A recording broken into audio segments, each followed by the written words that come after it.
So, there's a Sunday school teacher by the name of Edward Kimball.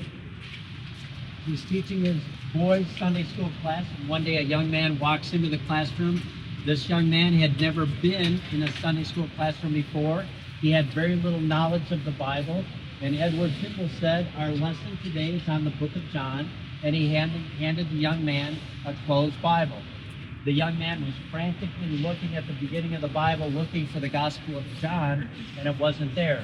The other boys drew Edward Kimball's attention to say, he doesn't know where John is. So Kimball handed him his open Bible and proceeded to teach the lesson out of the young man's Bible. The next Saturday, Edward Kimball was sitting at his teacher's table studying his Sunday school lesson when he said it was as if the Lord told him, you need to go visit that young man who visited your Sunday school class. He works at Holton shoe store. Edward Kimball felt it was a prompting of the Lord, so he got up from his kitchen table, made his way into downtown Boston to go to Holton shoe store, and while he was on his way here, he had probably something that you would say like a soul winner's remorse. As he's walking towards the store, he thinks to himself, what if I walk in there and the boss gets mad at me for taking time away from that young man's job? What if I walk in there and the other employees see me talking to this young man and they make fun of him because I'm trying to make a good boy out of him? What if I walk in there and he's embarrassed to see me and he doesn't want to see his Sunday school teacher? And while all these thoughts were going through his head, he walked right past Holton shoe store. He made up his mind, I'm going to go in there and see the young man. So he walked into Holton shoe store, saw the young man in the back of the store, stocking and shelving shoes, walked behind the counter, put his hand on the young man's shoulder, and made a plea for his soul. And by Edward Kimball's own admission, it was a rather weak plea indeed. Years later, D.L. Moody would remember the situation this way. He says, I was at work at Holton shoe store. My Sunday school teacher came behind the counter, put his hand on my shoulder, and started weeping for my soul.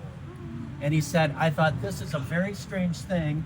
Here's a man I had not met until recently, and he is weeping for my sin when I never shed a tear for them.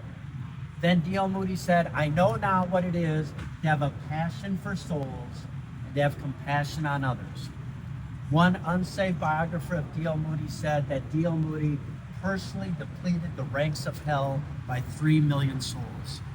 Another biographer of D.L. Moody said D.L. Moody took the island nation of England, the continent of the United States, lifted them up as crown jewels of the Lord Jesus Christ. All because one Sunday school teacher cared about one kid in his Sunday school class. So whenever I mention this to Sunday school teachers or to others, I just ask, do you see in your students the next D.L. Moody, the next Fanny Crosby, the next Billy Sunday, the next Adoniram Judson? Teach with a passion for souls. That's the life of D.L. Moody. And it all starts right here.